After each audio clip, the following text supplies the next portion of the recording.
রসুলের নির্দেশ হলো কোনো ব্যক্তি যদি মারা যায়, সেই মুসলিম ব্যক্তি ইমানদার নারী পুরুষ, স্ত্রীর ক্ষেত্রে স্বামী মারা গেলে আলাদা, কিন্তু পৃথিবীর সকল মানুষ মারা গেলে, ইমানদার বিশ্বাসী ব্যক্তি মারা গেলে ইসলামের নির্দেশ, রসুলের নির্দেশ হলো শোক পালন করবে 3 দিন।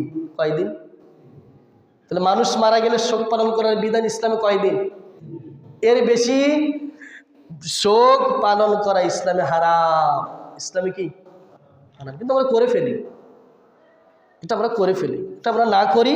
আমরা চেষ্টা করব ইসলাম বা সুন্নাহ পদ্ধতি পালন করা, 3 দিন পর্যন্ত শোক পালন করা, এবং মৃত্যুর পরে হাউতাস করে কান্নাকাটি না করা, বিলাপ না করা, তারপরে মাটিতে আঘাত না করা।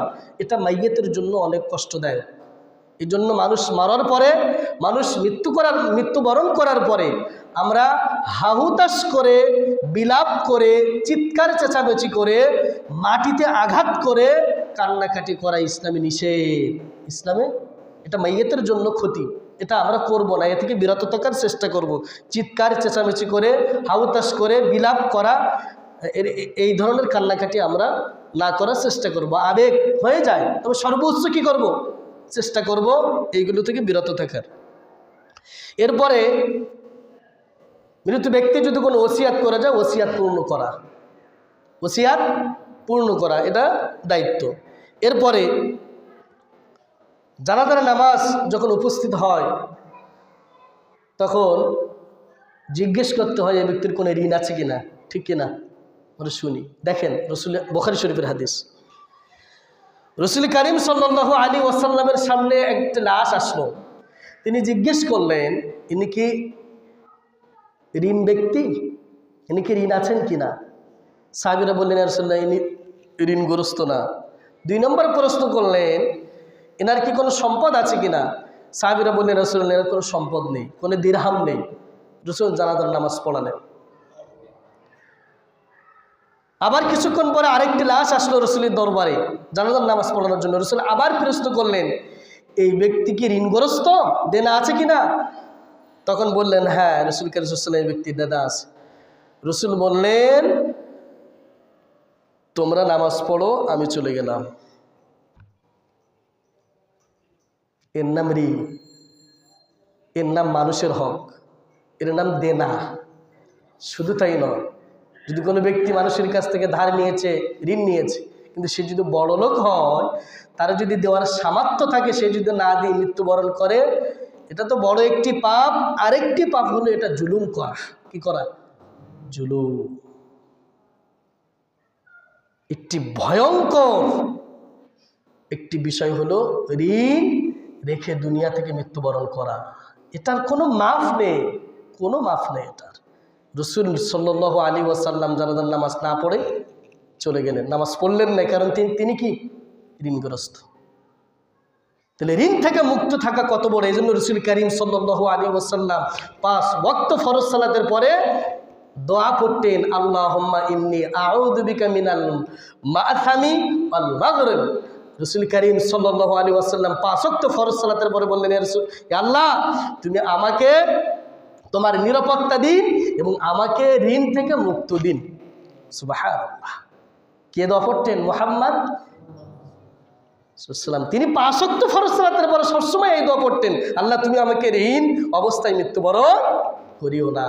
খবরদার, খবরদার, ঋণ অবস্থায় মৃত্যুবরণ করা যাবে না। ঋণ যদি থাকে, ওই ব্যক্তির জানাজা রাসূল করিম সাল্লাল্লাহু আলাইহি ওয়াসাল্লাম পড়াননি। অতএব আমাদেরকে সর্ব অবস্থায় সতর্ক থাকতে হবে, এবং গোপনে যদি কোনো ঋণ থাকে, সেটা স্ত্রীকে, সন্তানদেরকে বলে যাওয়া, জানাজার নামাজের আগে ঋণ পরিশোধ করে জানাজার নামাজ আদায় করা, এটাই হলো সুন্নাহ। যতক্ষণ ঋণ শোধ হবে না, ততক্ষণ জানাজার নামাজও হবে না। ঋণ শোধ করে জানাজার নামাজ না। আমাদের সমাজে উল্টা আছে, যদি কোনো ঋণ থাকে পরে বলবেন না, এটা ইসলামী পদ্ধতি না। কিসের পরে বলবে? ইসলাম বলছে, রসুল নিজেই বলছেন, আগে দেনা শোধ করো এবং আগে প্রতিশ্রুতি দাও। যদি সে ব্যক্তি গরিব হয়, দেখেন ইসলামী রাষ্ট্র ব্যবস্থা কেন দরকার, ইসলামী শাসন কেন দরকার, দেখেন। এবার যদি কোনো ব্যক্তি গরিব হয়ে, ঋণ হয়ে মৃত্যুবরণ করে, তার দেওয়ার মতো কোনো সম্পদ যদি না রেখে যায়, ইসলামী রাষ্ট্রের দায়িত্ব হলো বা ওই রাষ্ট্রের দায়িত্ব হলো ওই মৃত ব্যক্তির ঋণ পরিশোধ করে দেওয়া। সুবহানাল্লাহ বলে, এটাই ইসলামী রাষ্ট্র ব্যবস্থা। এটাই মুহাম্মদ সাল্লাল্লাহু আলাইহি ওয়াসাল্লাম করিয়ে গেছেন, দেখিয়ে গেছেন যে তুমি যদি গরিব হয়েছো, অভাবের তাড়নায় তুমি ঋণগ্রস্ত হয়েছো, অবস্থায় যদি মৃত্যুবরণ করে, তার যদি কোনো সম্পদ না থাকে, দেওয়ার মতো কোনো সম্পদ টাকা পয়সা না থাকে, তাহলে রাষ্ট্রীয়ভাবে দায়িত্ব নেবে তার ঋণ কি করার। সেটাও যদি সক্ষম না হয়, যেহেতু আমাদের এখন ইসলামী শাসন ব্যবস্থা 54 বছর হয়নি, তাহাজ্জুদ পড়েও হয়নি, চিল্লা দিয়েও হয়নি, ওমরা হজ করেও এখন ইসলামী শাসন ব্যবস্থা হয়নি, যদি আমাদের এখন রাষ্ট্রীয় ব্যবস্থা নেই, অতএব কেউ যদি সেটা দায়িত্ব নিয়ে নেয় তাহলে তার জানাজার নামাজ পড়া যাবে, অসুবিধা নেই। সম্মানিত মুসল্লিয়ানে কেরাম, এরপরে লাশ নিয়ে যাওয়ার সময় কি করতে হবে? আমাদের সমাজে আছে, লাশ নিয়ে যাওয়ার সময় আমরা সশব্দে কালেমা পড়ি, এটা নিষেধ, এটা হারাম, হারাম। লাশ নিয়ে যাওয়ার সময় একদম চুপ, কোনো শব্দ নেই, এটাই সুন্নাহ। চলছে চলছে, ইমামও বলে না, হুজুরও বলে না, লাশ নিয়ে যায় সবাই সশব্দে আশহাদু আল্লা ইলাহা ইল্লাল্লাহ পড়তে যায়, ওই ইমামও বলে না, খতিবও বলে না। আস্তাগফিরুল্লাহ, সুন্নাহ বিরোধী কর্ম, হারাম। খবরদার, আজকে থেকে নো। লাশ নিয়ে যাওয়ার সময় সবাই কি চুপ, মনে মনে দোয়া করা, মনে মনে, এটা হারাম। রাসূল বলছেন খবরদার, তাহলে লাশ নিয়ে যাওয়ার সময় কি থাকা? চুপ থাকা নিষেধ করবেন, যারা পড়বে নিষেধ করবেন, ভাই চুপ থাকো।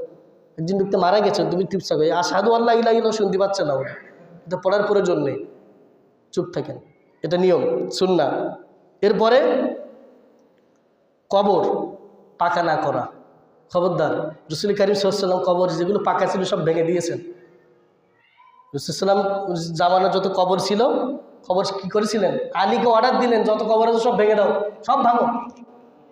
ইহুদিদের যত কবর আছে, মসজিদুল নববী ছিল ইহুদিদের কবরস্থান, সব ভেঙে চুরমার করে দাও। পাকা কবর সব রাসূলের নির্দেশে ভেঙে দিয়েছিলেন। আর আমাদের সমাজে কবর হলেই পাকা করে দেয় না। ভাই, আপনি কেন টাকা পয়সা খরচ করে আপনার বাপের মৃত্যুর পরেও কেন গুনাহ কামাই করবেন?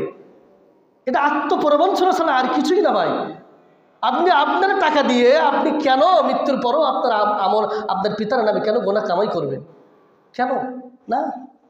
রাসূল বললেন, যতটুকু কবর থেকে মাটি উঠবো অতটুকু কবর দিয়ে মাটির উঁচু করে, এটার জন্য কবর, এটার জন্য বোঝা যায়, কবর এটার জন্য বোঝা যায়। অতিরিক্ত মাটি দেওয়াও নিষেধ, যে আরেক জায়গা থেকে মাটি নিয়ে এসে কবর উঁচু করা, এটাও নিষেধ। অর্থাৎ কবর খুঁড়তে যে যতটুকু মাটি বের হবে ওই মাটি দিয়েই কবরস্থ করতে হবে, অতিরিক্ত মাটিও কবরে দেওয়া যাবে না। কবর পাকা করা, চুন করা, ঘর করা, ডিজাইন করা, ইমারত করা, হ্যাঁ, এগুলো সব ইসলামে নিষিদ্ধ, হারাম। খবরদার, এগুলো প্রাচীন থেকে, প্রাচীন আমল থেকে এগুলো প্রচলিত আছে।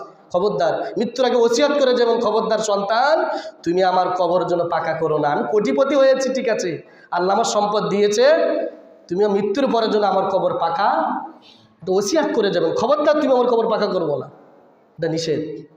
চেষ্টা করবেন এগুলো মানার।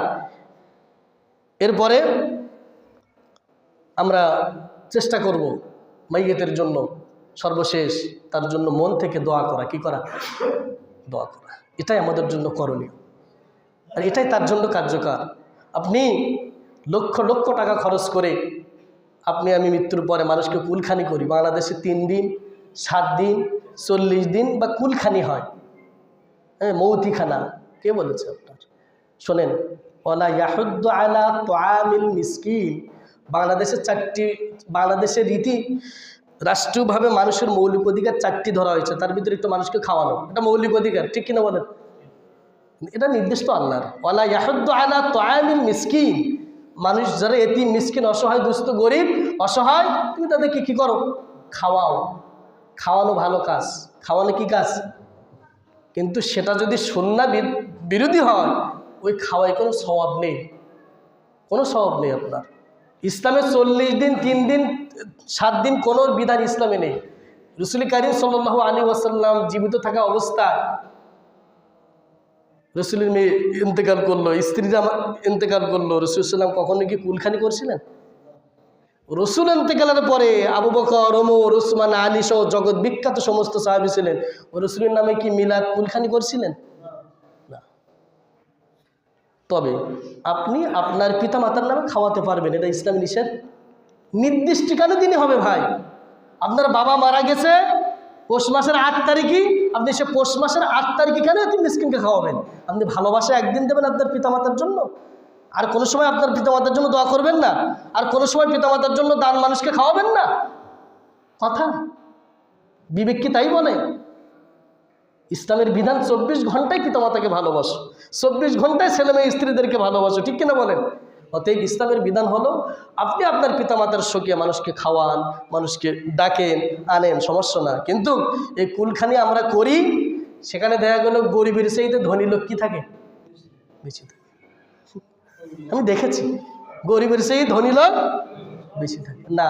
ভাই আপনার প্রতিবেশীকে নিবেন, করবেন। বিয়ে অনুষ্ঠান আমি পরিবার নিয়ে আলোচনা করব আবার ধারাবাহিক, এই সালাতের শেষে আবার পরিবার। এই বিয়ে অনুষ্ঠানে আমাদের বাংলাদেশে যত বিয়ে অনুষ্ঠান হচ্ছে, 100 বিয়ে অনুষ্ঠান সবগুলো ইসলাম বিরোধী অনুষ্ঠান দিয়ে শুরু হচ্ছে।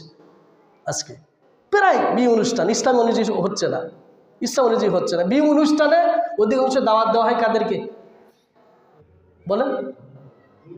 ইসলামের নিয়ম হলো বিয়ে অনুষ্ঠানে গরিবদেরকে ডেকে খাওয়া। বরং যদি কোনো ভিক্ষুক আসে, আমি দেখেছি, এই চোখে দেখা, চাক্ষুষ দেখা, আপনারাও দেখেছেন, একটু শোনেন তাহলে বুঝতে পারবেন। আমি নিজে চোখে দেখেছি বিয়ের অনুষ্ঠানে যদি কোনো পাগল, যদি কোনো ভিক্ষুক আসে, আমরা তাকে বলি ওখানে দাঁড়াও, এই এই তুমি ওখানে দাঁড়াও, দাঁড়াও। আমরা যে প্লেটে খাই সেই প্লেটে ভাত দিই না, আরেকটি প্লেটে তাকে ভাত দিই। আমাদের যে খাবারগুলি দিয়েছেন সেই সব খাবারগুলো সে পায় না। কিছু খাবার তাকে দিলেন, দেবো এক কর্নারে একটা চেয়ারে বা মাটিতে, বা দিলেন যে ওখানে বসে খাও। এটা হয় কিনা? আমি যেটা বলি এটা বাড়িই বলছি না, এটা সত্য। কি করলেন আপনি? দাম্পত্য জীবন শুরু করেছেন আপনি ইসলাম বিরোধী শক্তি দিয়ে, দাম্পত্য জীবন শুরু করেছেন কোরআন বিরোধী কর্ম দিয়ে, দাম্পত্য জীবন শুরু করেছেন ইসলাম বিরোধী কর্ম দিয়ে। এভাবে চলছে পৃথিবী, এভাবে চলছে আমাদের জীবন। সম্মানিত মুসলমান, কষ্ট নিয়েন না এগুলো। আমি যেখানে ব্যথা সেখানে আমি একটু মলম দেওয়ার চেষ্টা করছি। এই জন্য আপনি আপনার পিতা মাতার নামে অবশ্যই মানুষকে খাওয়াবেন, দান করবেন। নিষেধ নির্দিষ্ট কেন দিনই করবেন, এটা ইসলামে নেই। অতএব নির্দিষ্ট দিনই কুলখানি করা যাবে না। আর নিয়ম হলো স্থায়ী কিছু পিতামাতার জন্য দান করে যাওয়া। কি বলেছি বলেন তো? শব্দটা স্থায়ী। আপনার যদি বাবা মার কিছু সম্পদ থেকে থাকে, স্থায়ী কিছু বাবা মার জন্য করে যান।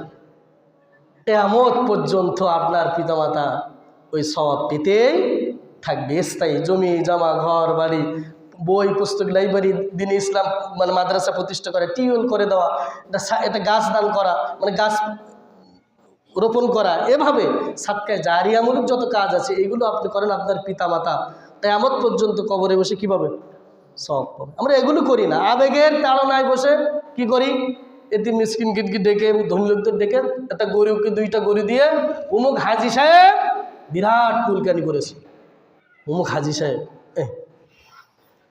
ভাই সম্মানিত মুসলমান কেরাম, এর জন্য আমরা মুসলিম, আমাদের উচিত হলো সুন্নাহ পদ্ধতি অনুযায়ী কী করা, আমল করা। আল্লাহ পাক আমাদের সকলকে এই যে জানাজার নামাজ, আজকে যে বিষয়গুলো নিয়ে আপনাদের সামনে আলোচনা করা হয়েছে, আপনারা চেষ্টা করবেন এগুলোকে আমল করার। আপনার বাবা মা মারা গেলে তার বন্ধু বান্ধব, তার আত্মীয় স্বজন, নিকট আত্মীয় স্বজন, এদের সাথে সম্পর্ক বজায় রাখা। আপনার বাবা মার বন্ধু যারা আছে এদেরকে ডেকে আপ্যায়ন করা, এদের সাথে সম্পর্ক বজায় রাখা ইসলামের নির্দেশ। এগুলো করবেন এবং স্থায়ী কিছু দান করার চেষ্টা করবেন আপনার সামর্থ্য অনুযায়ী। 1 ব্যাগ সেমেন্ট পারেন, 1 ব্যাগ সেমেন্ট আপনি মসজিদ, মাদ্রাসা, এতিমখানায় দান করেন। আপনার সামর্থ্য অনুযায়ী স্থায়ী দান, যেটা কিয়ামত পর্যন্ত চলমান থাকবে। এটা এতিম বাচ্চা পড়তে পারছে না, তার কিছু বই কিনে দিলেন, ও যে এলেম অর্জন করলো আপনার অর্থ দিয়ে, কিয়ামত পর্যন্ত এই এলেম যত পাবে তত আপনার পিতামাতা সওয়াব পেতে থাকবে। আল্লাহ পাক আমাদের সকলকে এই কুসংস্কারগুলো থেকে বেঁচে থাকার এবং জানাজা নামাজের যে পদ্ধতি নিয়ম আপনাদের সামনে উপস্থাপন করেছি, আমাকে আপনাদের সকলকে আমল করার তৌফিক দান করুক। সকলে বলে আল্লাহুম্মা আমিন। সম্মানিত মুসলমান কেরাম, দেশনেত্রী বেগম খালেদা জিয়া দুনিয়া থেকে মৃত্যুবরণ করছেন, ওনার জন্য দোয়া হবে, তাবারুকের ব্যবস্থা আছে। আপনারা নামাজ শেষে সকলেই থাকবেন ইনশাআল্লাহ। জি, সুন্নাত নামাজ